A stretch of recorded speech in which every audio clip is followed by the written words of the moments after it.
بسم اللہ الرحمن الرحیم۔ ایک صاحب نے خط میں دریافت کیا تھا کہ حضرت کو اب تو نیند کی شکایت نہیں رہی، نیند نہیں آ رہی ہوگی۔ حضرت حکیم محمد رحمۃ اللہ علیہ کو کسی جاننے والے نے اس کے بارے میں دریافت کیا کہ اب نیند کی شکایت تو نہیں رہی۔ جواب لکھایا کہ شکایت تو نہیں، حکایت ہے کہ نیند اب بھی کم ہے۔ شکایت وہ ہے جس میں ناگواری کا اظہار، چونکہ شکایت کے معنی میں ناگواری بھی ہوتی ہے، اس لیے حضرت نے شکایت کا لفظ استعمال نہیں کیا بیماری کے واسطے، بلکہ فرمایا حکایت، یعنی جو نقل واقع اس کو حکایت کہتے ہیں۔ اسی طرح کبھی یہ نہیں فرمانا پسند کرتے تھے کہ طبیعت خراب ہے، بلکہ یہ فرماتے طبیعت ناساز ہے، کہ ناساز ہونا بگڑنے کو کہتے ہیں، لیکن خراب کا لفظ، طبیعت بھی اللہ کی ایک نعمت ہے، اس لیے اس کے لیے استعمال نہیں فرماتے تھے۔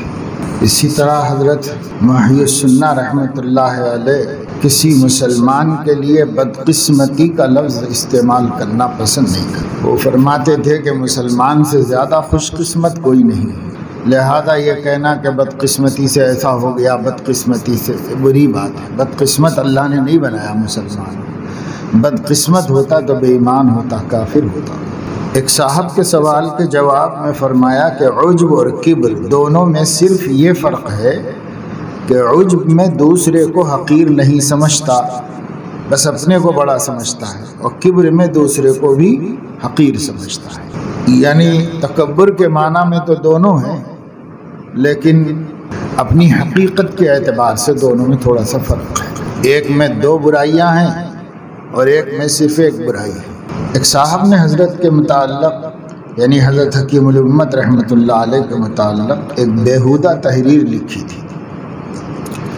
اس پر حضرت نے فرمایا کہ جو کچھ مجھ کو شکایت ہوئی محض اس وجہ سے کہ آپ کو محبت کا دعویٰ ہے، معاملے سے بھی اس کا اظہار کیا جاتا ہے، اور زبان سے بھی آپ کہتے رہتے ہیں کانا محب لک، ورنہ میں تو اپنے کو اس سے بھی بدتر سمجھتا ہوں جتنا مجھ کو لوگ کہتے ہیں۔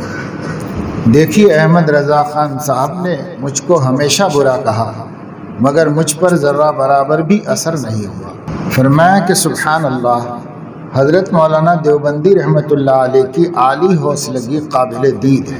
میرا مسلک جو حضرت مولانا کے مسلک سے ظاہراً مختلف تھا، ڈھکا چھپا نہ تھا، مگر حضرت ذرا بھی دلگیر یعنی رنجیدہ نہ ہوئے۔ بڑے اور چھوٹوں میں یہ فرق ہوتا ہے، یعنی اس وقت کے ملکی حالات میں حضرت شیخ الہند رحمۃ اللہ علیہ کے ملکی سیاست کے سلسلے میں جو خیالات تھے، حضرت تھانوی رحمۃ اللہ علیہ کو اس سے اختلاف تھا، اور وہ اس کے برخلاف اظہار فرمائے، جبکہ وہ شاگرد تھے اور حضرت شیخ الہند استاذ تھے۔ لیکن حضرت شیخ الہند رحمۃ اللہ علیہ نے علم میں وسعت اور مسئلے کے اندر اختلاف کے ہونے کی گنجائش کی وجہ سے کبھی بھی اس کا اثر نہیں لیا کہ وہ شاگرد اس نظریے میں ہمارے خلاف ہے، اس کا اثر نہیں لیا، اور حضرت بھی صرف اختلاف ہی کرتے تھے، اپنا نظریہ جو ہے وہ ظاہر کرتے تھے۔ کبھی حضرت اپنے استاذ کے بارے میں کوئی بے ادبی و گستاخی ہونے نہیں دیتے تھے۔ کسی نے حضرت شیخ الہند رحمۃ اللہ علیہ سے کہا کہ ان کے ایسے خیالات ہیں، حالانکہ وہ آپ کے شاگرد ہیں، تو کہنے والے کا منشا یہ تھا کہ بھئی شاگرد ہے تو ان کو اتفاق رکھنا چاہیے تھا آپ سے، اور ایسی باتیں نقل کرنے والوں کا اصل منشا یہ ہوتا ہے کہ اس پر کوئی نہ کوئی تبصرہ ضرور کریں گے حضرت، اس تبصرے کو پھر پھیلایا جائے، اپنے مفاد میں استعمال کیا جائے۔ اس زمانے میں تو اتنی ٹیکنالوجی نہیں تھی، آج تو ایسا ہے کہ صاحب بڑی عقیدت سے محتاج بن کر ایسا سوال کرتے ہیں جیسے یہ کچھ جاننا چاہتے ہیں، اور اس معاملے میں ہمارے موقف پر اطمینان رکھتے ہیں۔ اسی تأثر اور پس منظر میں وہ شخص جو اپنے ذہن میں ہے صاف صاف بول دیتا ہے، اسے یہ نہیں معلوم کہ سامنے والا جو ہے منافق ہے، اسے کیا پتا، وہ یہ سمجھ رہا ہے کہ ایک عقیدت مند ہماری رائے جاننا چاہتا ہے، اس لیے بتا دیا۔ اس نے ریکارڈ کر لیا اور آگے پیچھے سے کٹ کر کے اتنی بات جتنے سے فتنہ ہو جائے اسے پھیلایا۔ یہ آج کل عام ہو گیا ہے، اہل علم یہی سب کر رہے ہیں، بڑوں کے پاس جاتے ہیں اور اپنا ریکارڈر آن رکھ کے کچھ سوالات کرتے ہیں اور پھر اس کے ذریعے سے فتنہ کا سامان کرتے ہیں۔ حالانکہ اہل اللہ کو اختلاف میں بھی اخلاص ہے، ان کو تو کوئی فتنہ مقصود نہیں ہے، ہوتا بھی نہیں ہے ان کے اختلاف سے فتنہ۔ تو حضرت شیخ الہند نے بڑے آدمی تھے، سمجھ گئے کہ یہ مجھ سے جواب لے گا اور اس کو ایک مسئلہ بنائے گا پھر۔ تو حضرت شیخ الہند نے فرمایا کہ بھائی کیا ضروری ہے کہ ایک مجتہد فی مسئلے میں استاد شاگرد دونوں کی رائے ایک ہو؟ یہ کیا ضروری ہے؟ وہ بھی عالم ہے، ان کا بھی حق ہے کہ وہ اپنی تحقیق پیش کرے، میں بھی ایک عالم ہوں، میرا بھی حق ہے کہ میں اپنی تحقیق پیش کروں۔ اگر تم لوگ اس اختلاف کو مسلمانوں کے درمیان نفرت اور منازعات کا ذریعہ بنانا چاہتے ہو تو پھر میں اپنی رائے چھوڑ کر انہی کی رائے کا اختیار کر لوں گا، کیونکہ میرے اوپر وحی تو نہیں آتی کہ میں ہی حق پر ہوں، اس لیے میرا بھی ایک اجتہاد ہے، ان کا بھی ایک اجتہاد ہے۔ اب تم لوگ فساد کا سبب بناؤ گے تو میں اپنا چھوڑ دوں گا اور انہی کا اختیار کر لوں گا۔ تب پھر کسی کو ہمت نہیں ہوئی کبھی اس مسئلے میں حضرت کے سامنے کوئی سوال کرنے۔ اب ہمارا دور ایسا ہے کہ بھائی ان چیزوں کو میں سب کو دلچسپی ہے، بڑوں کو بھی ہے، چھوٹوں کو بھی ہے، سب کو ہے۔ اللہ ماشاءاللہ جو اہل اخلاص علماء کرام ہیں وہ اپنے اختلاف کو فتنے کا سبب بننے نہیں دیتے، ان کا منشا بھی نہیں ہے وہ۔ باقی یہ ہے کہ اکثر علماء بے تربیت ہیں، صرف انہوں نے تعلیم حاصل کی، تربیت کا ارادہ بھی نہیں کیا، تربیت ہوئی بھی نہیں۔ نتیجہ یہ ہوا کہ علم پھیلانا چاہتے ہیں مگر امن کے ساتھ نہیں، فتنے کے ساتھ پھیلانا چاہتے ہیں۔ یہ سب اس کا سبب ہے کہ تربیت نہیں ہوئی، اختلاف کا احترام اور ادب بھی نہیں معلوم، کچھ نہیں جانا، بس پڑھ لیا اور عالم بن گئے۔ ایسے لوگ اس وقت میں ہر ضلع میں ہر جگہ امت کو نقصان ہی پہنچا رہے ہیں، فائدہ ان کا کچھ بھی نہیں امت کا۔ ایسے علماء سے وہ لوگ بہتر ہیں جو کہیں چھوٹے بچوں کو لے کے مکتب پڑھا رہے ہوں اور بس اللہ رسول کی باتیں سکھا دے رہے ہوں اور خود کسی فتنے میں مبتلا نہ ہوں۔ فرمایا ہمارے بزرگوں کی جیسی شان تھی وہ ان کے واقعات سے معلوم ہو سکتی ہے۔ ایک شخص نے حضرت گنگوہی رحمۃ اللہ علیہ سے عرض کیا کہ ایک صاحب ہیں امبہٹے میں، وہ کہتے ہیں کہ حضرت حاجی صاحب نے مجھ کو سماع کی اجازت دے دی ہے۔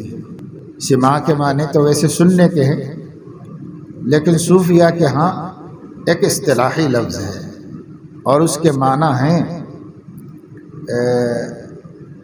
مخصوص انداز میں غزلیہ کلام سننا، عشقیہ کلام سننا، یہ اس کو سماع کہتے ہیں۔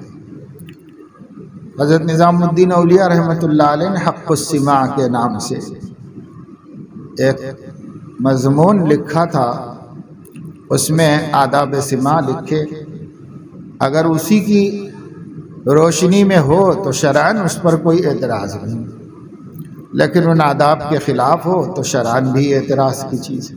حضرت حاجی صاحب رحمۃ اللہ علیہ نے یعنی حضرت حاجی امداد اللہ رحمہ اللہ نے مجھ کو سماع کی اجازت دے دی ہے۔ حضرت گنگوہی رحمہ اللہ نے جواب میں فرمایا کہ اگر ایسا ہوا بھی ہو یعنی اجازت حضرت نے دی ہو تب بھی حجت نہیں۔ حضرت حاجی صاحب جس فن کے امام ہیں اس میں ہم ان کے غلام ہیں، باقی یہ مسائل فقہیہ ہیں، اس میں فقہا کا اتباع کیا جائے گا۔ دیکھیے حضرت مولانا ہمیشہ حضرت حاجی صاحب رحمۃ اللہ علیہ کے خطوط میں اپنے نام کے ساتھ یہی لکھتے تھے کہ کم ترین غلام، کمینہ خدام، یہ لکھا کرتے تھے حضرت کے خطوط میں۔ مگر اس موقع پر صاف صاف دین کی حقیقت ظاہر کر دی، بلکہ یہ بھی فرمایا کہ ان مسائل میں حضرت کو ہم سے فتویٰ لے کر عمل کرنا چاہیے، نہ کہ ہم آپ کے قول پر عمل کریں۔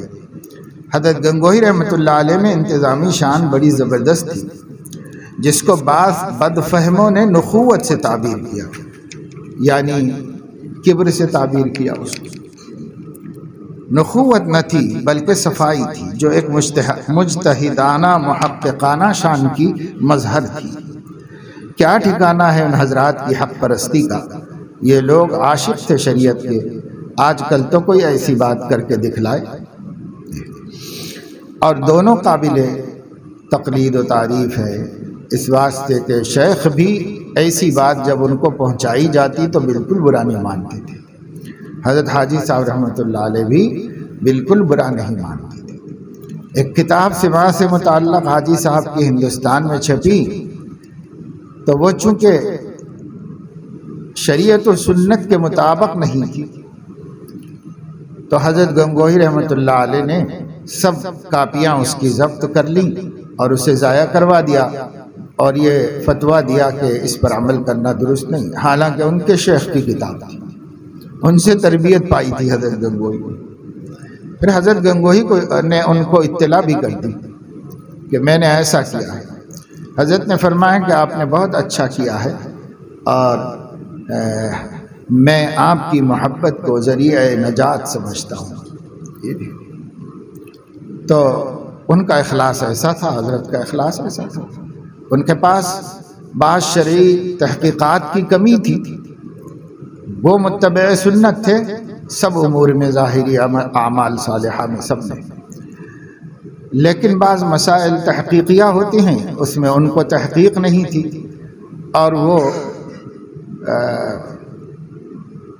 سلوک کے رواج کے مطابق فرما دیا کرتے تھے کبھی کبھی۔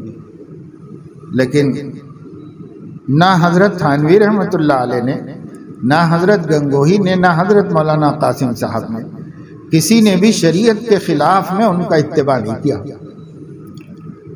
اور روحانیت میں، طریقت میں، سلوک میں ان کو امام وقت مانا، ان سے استفادہ کیا، یہاں تک کہ حضرت حکیم الامت رحمۃ اللہ علیہ جب بھی کسی بات کی کوئی آسان تشریح کرتے، سہل تحقیق کرتے، اور حاضرین علماء کھل جاتے اور کہتے کہ حضرت یہ مسئلہ تو آج حل ہوا، اب تک ایسے کبھی سمجھ میں نہیں آئی تھی بات، آج سمجھ میں آ گئی، بالکل منقع ہو گئی، مشرح ہو گئی، تو حضرت فوراً فرماتے تھے کہ یہ سب حضرت حاجی صاحب کی برکت ہے۔ تو اتنے عقیدت مند تھے، لیکن کوئی بات خلاف سنت اپنے شیخ سے بھی نہیں کر سکتے۔ یہ ان حضرات کا اخلاص تھا۔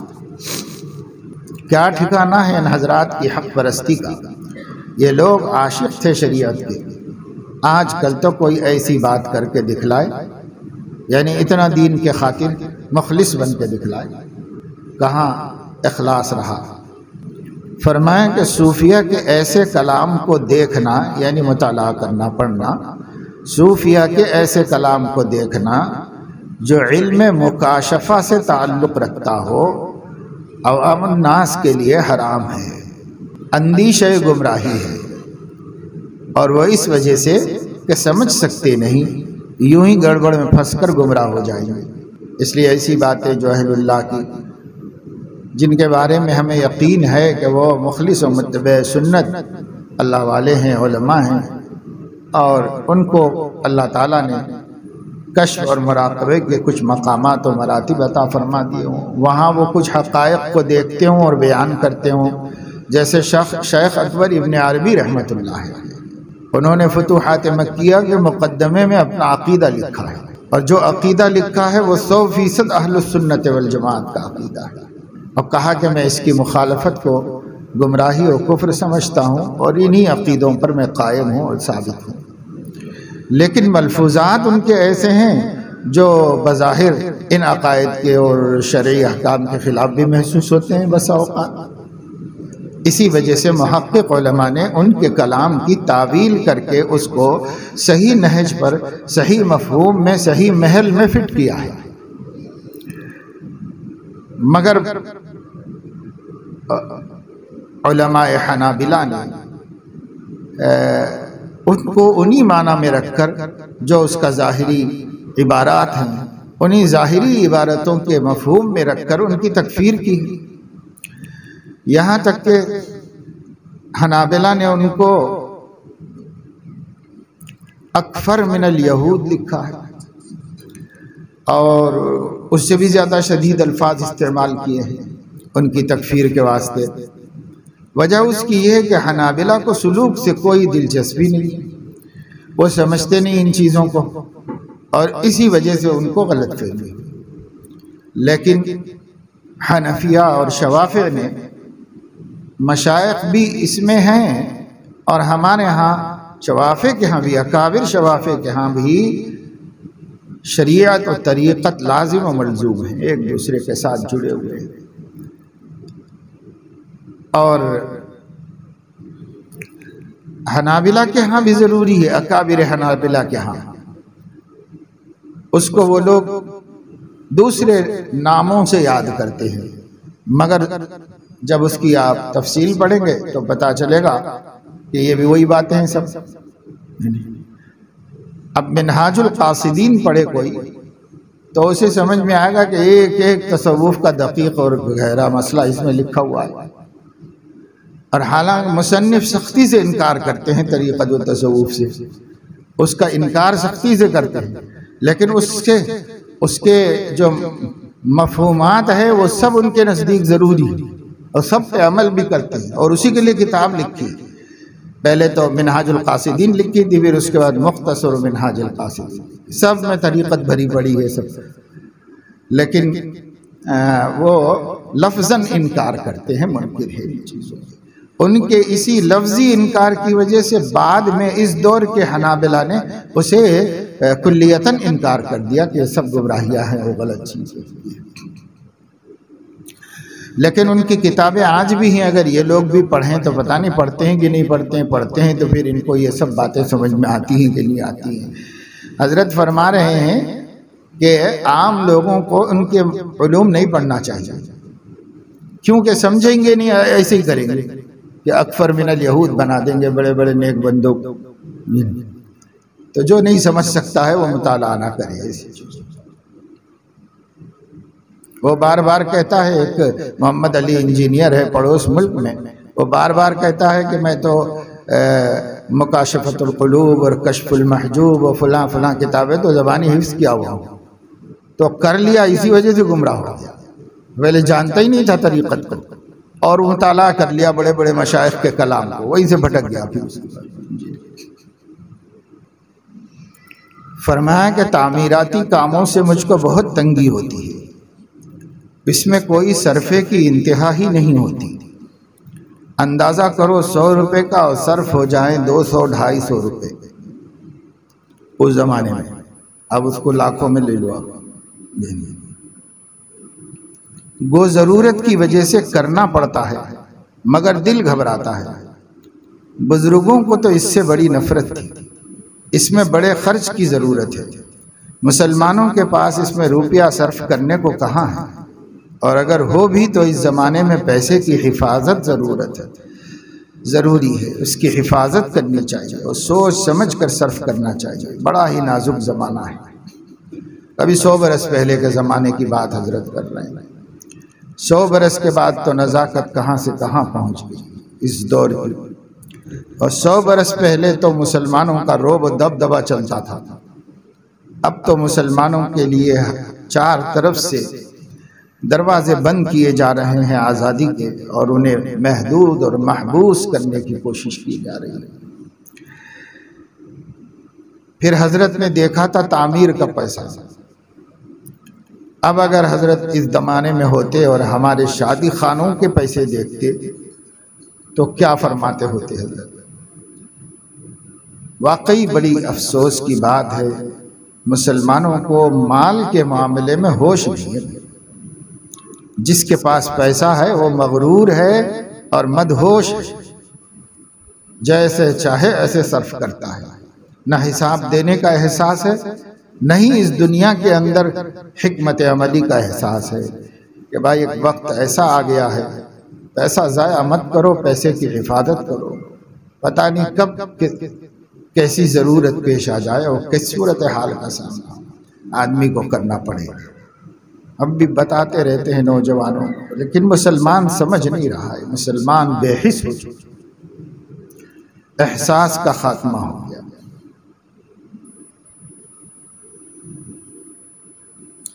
فرمایا کہ اگر 4 آدمی ہو محبت کرنے والے اور مخلصانہ تعلق رکھنے والے اور سمجھدار، وہ کافی ہیں دوستی کے واسطے، یہ بہتر ہے ان 4000 سے جو محمل قسم کے ہوں۔ آج کل تو رسمی پیروں کے یہاں رجسٹر بنے ہوئے ہیں کہ اتنے مرید ہیں۔ مجھ سے تو کسی خاص شخص کے متعلق بھی یہ یاد نہیں رہتا کہ یہ مجھ سے بیعت بھی ہے یا نہیں۔ ہاں، جو لوگ زیادہ ملتے رہتے ہیں یا کثرت سے خط و کتابت رکھتے ہیں وہ بے شک یاد رہتے ہیں، اور اصل تو یہ ہے کہ ایک ہی یاد بہت ہے، جس کو یہ دولت حق تعالی نصیب فرما دے، یعنی یاد الہی۔ اب کس کس کو یاد رکھیں؟ ایک ذات کو یاد رکھنا آسان ہے، اس کو یاد رکھیں، لیکن اللہ نے بندوں کے حقوق بھی دیے ہیں تو ان کو بھی یاد رکھنا، رشتہ داروں کو یاد رکھنا، دوستوں کو یاد رکھنا، شاگردوں کو یاد رکھنا، مگر یاد رکھنا بعض طبیعتوں پر بہت گرا ہوتا ہے۔ کس کو یاد رکھیں، کیا کریں؟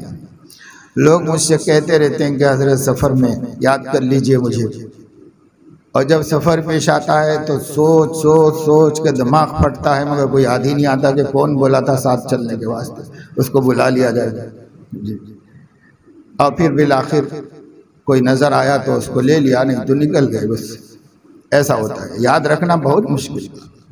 کیا یاد رکھیں؟ اپنے ضروری کام یاد رکھیں یا دوستوں کی فرمائشیں یاد رکھیں؟ اور لوگ بھی یہ کہتے ہیں بعد میں، پھر حضرت میں آپ کو بولا تھا، یعنی وہ کبھی یاد نہیں دلاتے اور کبھی بول کے ہم ہی کو یاد رکھنے کے لیے پابند کرتے ہیں کہ آپ یاد رکھیے۔ فرمایا دین کی باتوں میں تو کہا جاتا ہے کہ جی نہیں لگتا، مزہ نہیں آتا۔ گورنمنٹ کے احکام میں بھی جو کہ نفس کے خلاف ہوں، کبھی کہا ہے کہ جی نہیں لگتا، مزہ نہیں آتا؟ مثلا گورنمنٹ حکم دے کہ مالگزاری داخل کرو یا ٹیکس بنو، اس وقت یہ کہہ کر الگ ہو جائیں کہ ہم داخل نہیں کرتے، ہمیں مزہ نہیں آتا یا جی نہیں لگتا، ایسا کر کے دیکھیں جیل خانہ پہنچ جائیں گے۔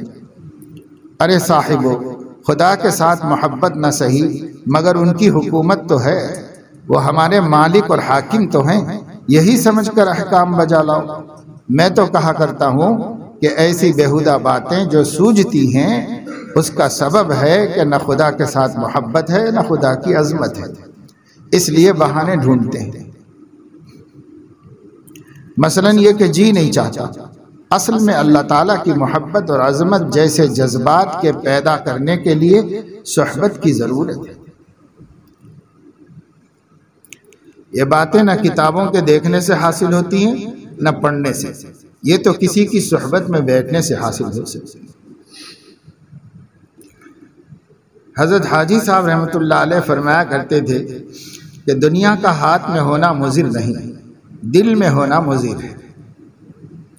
بطور مثال کے یہ شعر پڑھتے تھے مولانا روم کا، آب در کشتی ہلاک کشتی است، آب اندر زیر کشتی پشتی است۔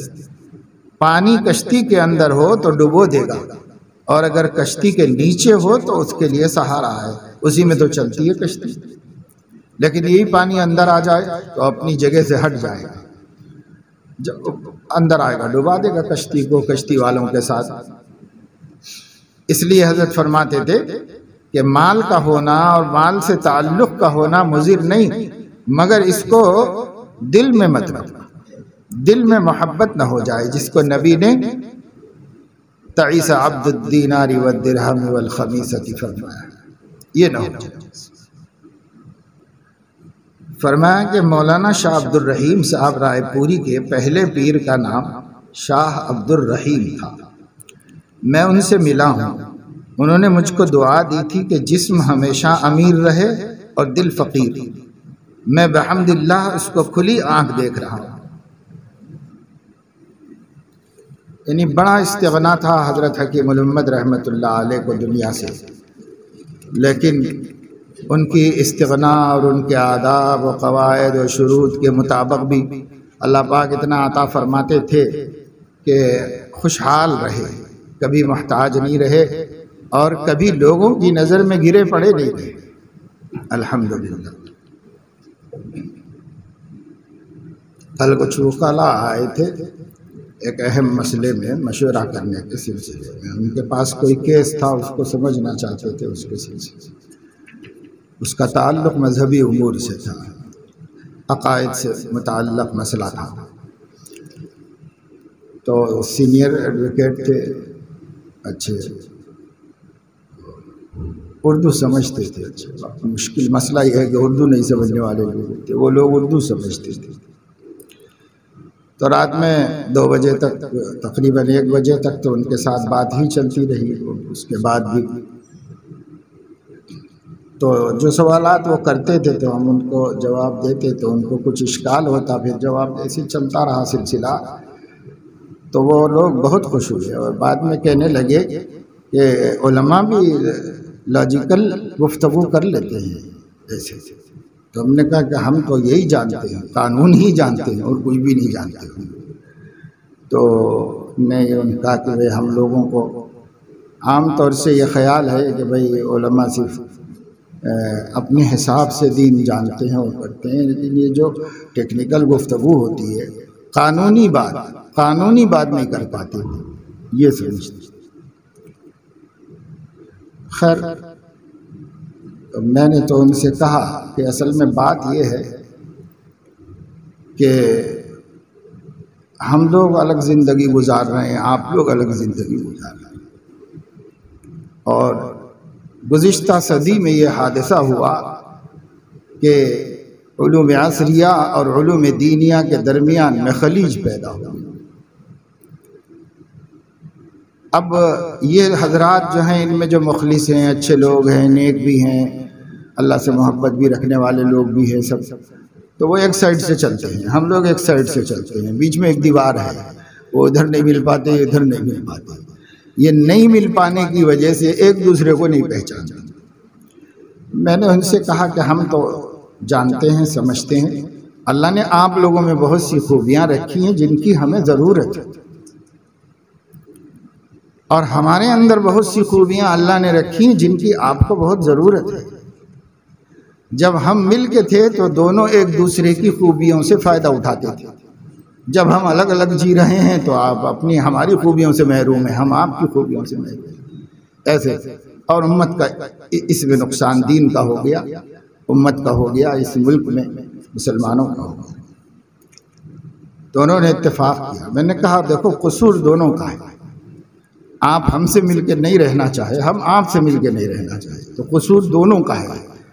اب دونوں اپنا قصور ختم کریں تو پھر ہم قریب آئیں گے تو اللہ کی بانٹی ہوئی دینی خوبیاں اور دنیاوی کمالات ایک دوسرے کے لیے نفع کا سبب بنیں گے، فائدے کا سبب بنیں گے۔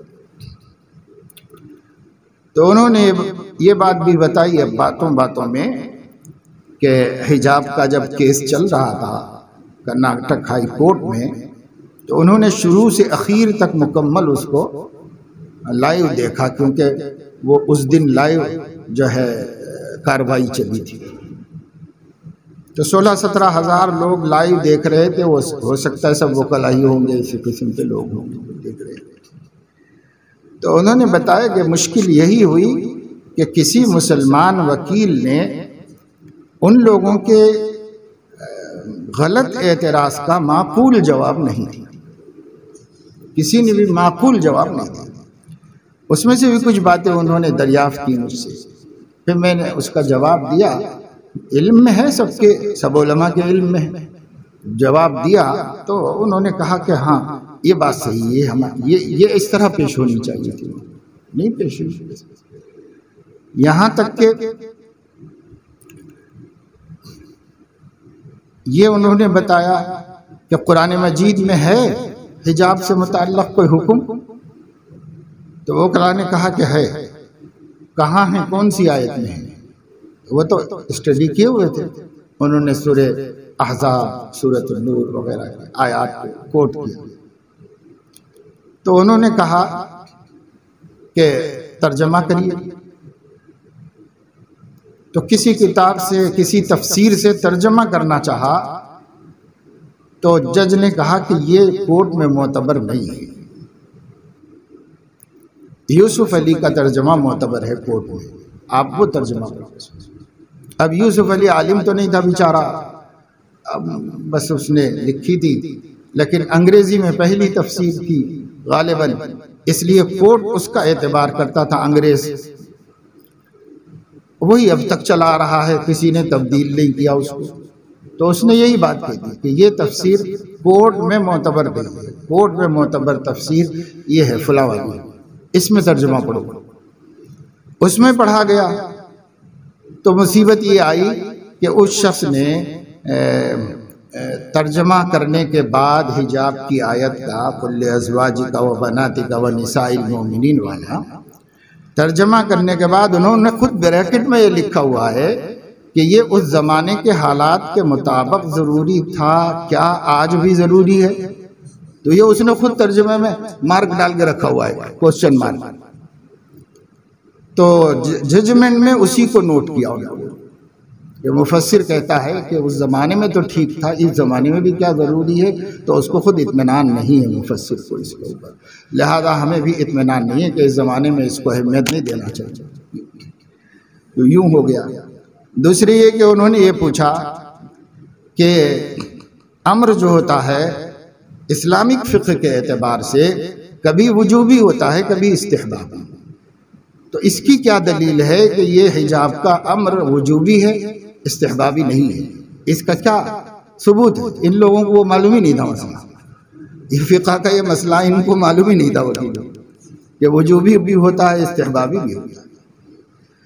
اس طرح ناقص تیاریوں کے نتیجے میں اس کو مضبوطی سے ثابت نہیں کر سکے. یہ اور بات ہے کرتے بھی تو وہ لوگ اپنے ہی طے شدہ فیصلے کرتے، لیکن ہم پر الزام تو نہیں رہ جاتا کہ ہم ثابت نہیں کر سکتے.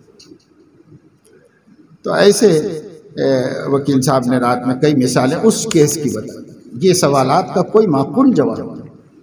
اور تب سے مجھے پتہ چلا ہے، یعنی فکر ہو گئی ہے کہ ہم کو علماء کے ساتھ بیٹھ کر کے لاجیکل سمجھنا ہے احکام کی شرعی علم کیا ہے، حکمت کیا ہے. نہیں سمجھیں گے تو ہم لوگ کیا کیسوں کو مقابلہ کریں گے اور کیسے جا کر کے. مگر مشکل یہ ہے کہ ہم کو سمجھا سکنے والے علماء نہیں ملتے، یا وہ سمجھا سکتے ہیں تو ہم کو سمجھنے نہیں آتا، کہ اصطلاحات نہیں سمجھ میں آتی، یہ سمجھ میں نہیں آتا، کچھ نہیں سمجھ میں آتا. تو خواہش کی کہ کوئی ایسا بین عالم دیجیے، آپ متعین کیجیے، ہم جمع کریں گے وہ کلام جو ہماری باتوں کو سمجھ سکے، سوالوں کو، اور ہماری فہم کے مطابق جواب دے سکے. تو اس لیے ہم طالب علموں پر بڑا زور لگا رہے ہیں کہ بھائی کچھ تو شروع کرو اللہ کا نام لے کے. تو بہت گھبراتے ہیں کہ نہیں صاحب ہمارے کو عالم بننا ہے. تو عالم تو بنو گے، کس کو فائدہ پہنچاؤ گے؟ کس کو؟ کوئی فائدہ لینے والا نہیں ہوگا تو کس کو پہنچاؤ؟ یہی کہنا پڑے گا کہ ہم تو مائل بکرم ہیں، کوئی سائل ہی نہیں. آپ دینا جانتے ہیں، کوئی لینے والا ہی نہیں، تو کیا فائدہ ہوگا؟ اس لیے ذہین علماء کو بالخصوص اتنا علم حاصل کر لینا چاہیے کہ عصری طبقے کو مطمئن طریقے پر دین کی بات بتلا دی جا سکے، اس کے ذہن میں اترے، اس کی لینگویج میں بولنے سے اترتی ہے. لینگویج سے مراد صرف انگریزی ہی نہیں ہے، ہر شخص اپنی لائن کی زبان رکھتا ہے. ڈاکٹر میڈیسن کی زبان رکھتا ہے، انجینئر انجینئرنگ کی زبان رکھتا ہے، چاہے انگریزی ہو، چاہے اردو، چاہے تیلگو، اس سے مطلب نہیں ہے. لیکن ان کی اپنی اصطلاحات، اپنا ماحول، اپنا پس منظر، اپنا سمجھنے کا انداز ہوتا ہے. اس سمجھنے کے انداز میں ان کو سمجھانے کی ضرورت ہوتی ہے. تو ہم کس کو کریں گے؟ تو ہمارے لیے اس کی سب ضرورت نہیں ہے. ایک دفعہ ہم فقہ اسلامی کو صحیح ڈھنگ سے سمجھے، اصول فقہ، دلچسپی نہیں پڑھتے نہیں اصول فقہ. 3 کتابیں تو تھیں پہلے، اصول الشاشی ہے، نور الانوار ہے، حسامی ہے. حسامی کو چھوڑ دو، یہ 2 کتابیں بھی اگر کوئی سمجھ کے پڑھ لے تو فقیہ بنے گا. اور اگر سمجھ کے نہیں پڑھے گا تو بس مسائل کا جاننے والا بنے گا، فقیہ نہیں۔ فقیہ بننے کے لیے اصول کو سمجھنے کی ضرورت ہے، کیونکہ ہر مسئلہ اصول پہ سیٹ ہو کے نکلا ہے۔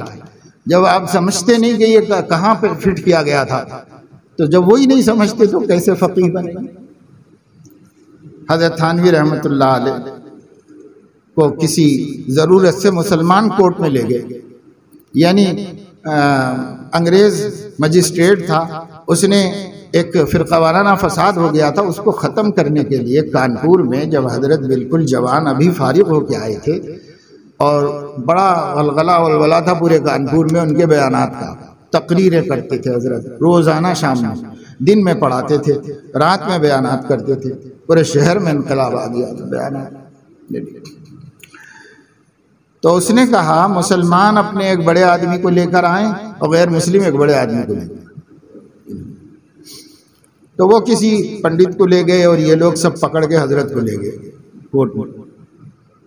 اس نے دیکھا نوجوان بچہ ہے، اس کو یہ لوگ بڑا بنا کے لائے ہیں کہ ہمارے پیشوا ہیں، ہمارے بڑے ہیں۔ تو انگریز نے اس سے کچھ سوالات کیے، اس نے اور پٹانگ جوابات دیے، اور حضرت سے کچھ سوالات کیے تو حضرت نے بہت حکیمانہ جواب دیے اس کو۔ ایک بات اس نے یہ پوچھی کہ کیا آپ مسلمانوں کے پیشوا ہیں؟ تو حضرت نے خود فرمایا میرے دل میں آیا کہ اگر ہاں کہوں تو یہ استکبار ہے، دعویٰ ہے، اللہ کو پسند نہیں آئے گا، اور اگر نہ کہوں تو یہ کہے گا کہ پھر یہاں کاہے کو آئے ہو، میں کسی بڑے آدمی کو بلایا تھا، تم کیوں آئے ہو؟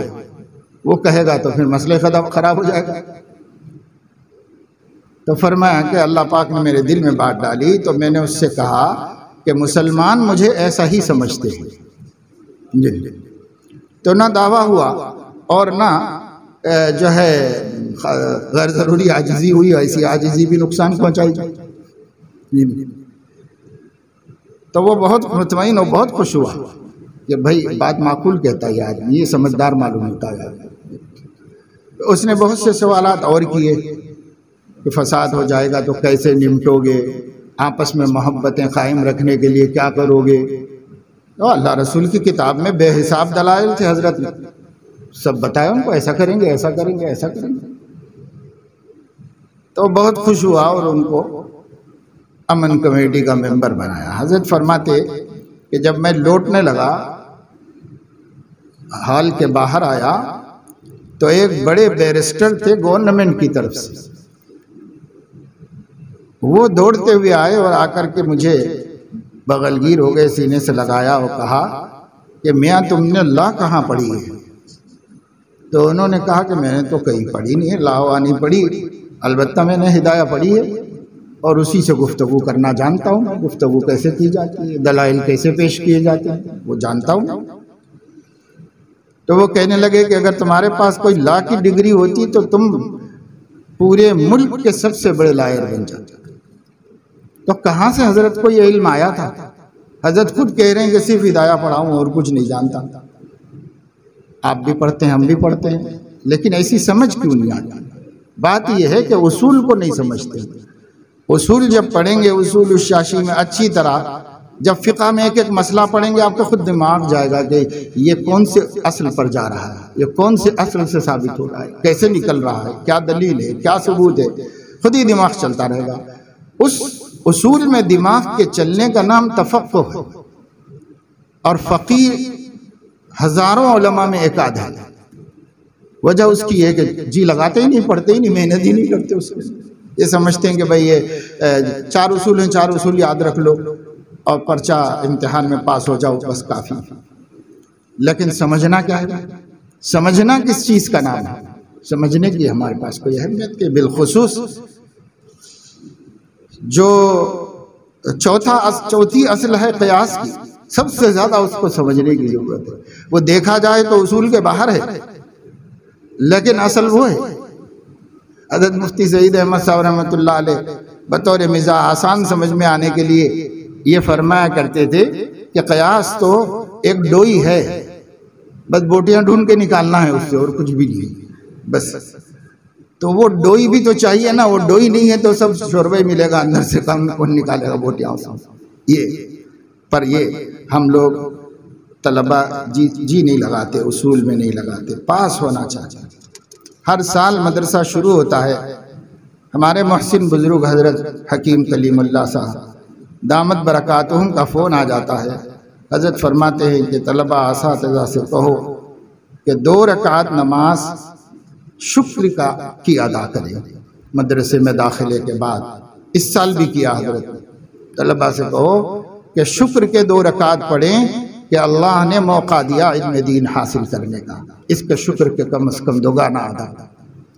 دوسرے 2 رکعت صلاۃ الحاجت پڑھو کہ اللہ ہماری صلاحیتیں جیسی تیسی آپ کو پتہ ہیں، بغنا آپ کی مدد کے ہم کچھ بن نہیں سکتے، اس لیے ہم محنت کریں گے، آپ مدد فرمائیے۔ تو اس کی 2 رکعت پڑھیں، یہ حضرت نے فرمایا۔ اور اسی کے ساتھ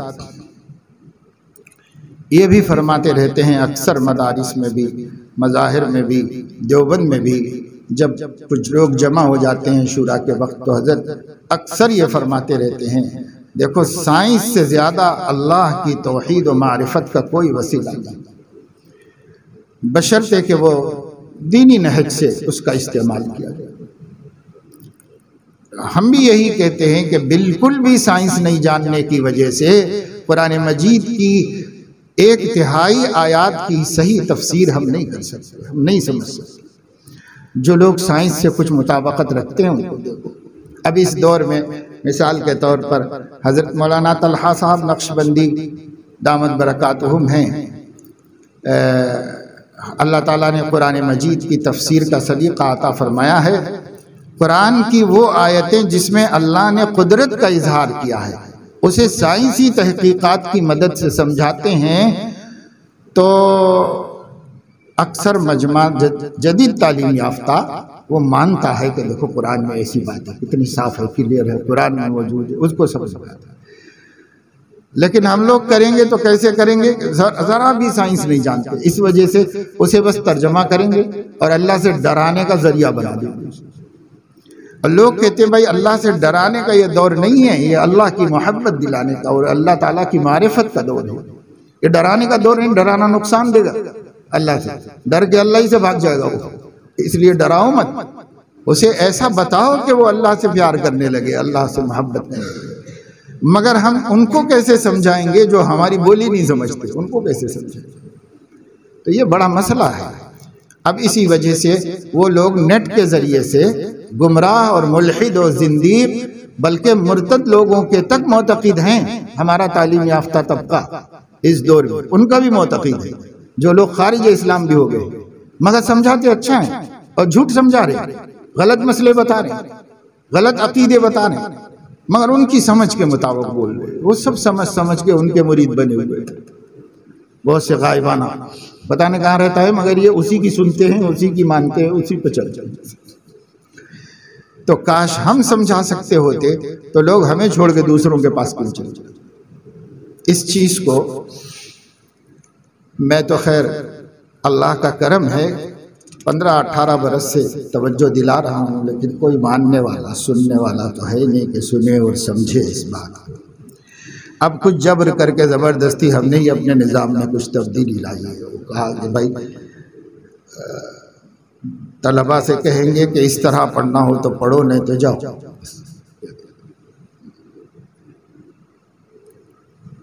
جو آگے نکل گئے وہ تو خیر آگے نکل گئے، جو پیچھے سے آ رہے ہیں ان کو مان کے چلنا ہے کہ بھائی فقیہ بن، مفسر بن، اسلام کی صحیح ترجمانی کر سکنے کی صلاحیت پیدا کرو اپنے اندر۔